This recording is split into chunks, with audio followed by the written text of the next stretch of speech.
It's been such a long year and so much has happened. So I almost had to search back in my mind for this, given that the Indian elections took place way back over March and April with results, in June. Um, but I think that the sort of moment that jumps out, or the thing that epitomizes it for me, was the Bharatiya Janata Party, that's the ruling party in India.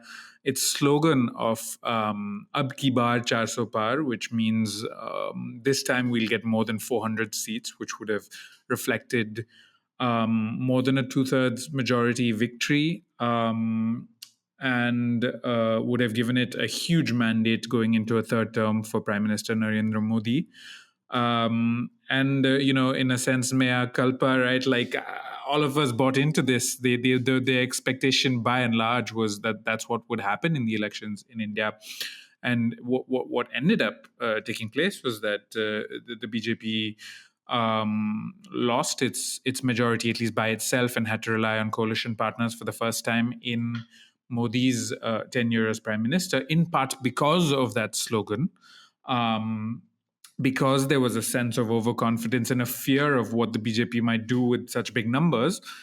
And that cracks something open for another thing that we've discussed a little bit, and I think is in a sense my big takeaway for this year is we're starting to get a glimpse of a post Modi future for India, which is a complex and difficult thing. But the two big state elections that followed, in which the BJP won in a big way, again contrary to expectations, they didn't project Modi in a major way and chose to take other pitches to the people, particularly welfareism.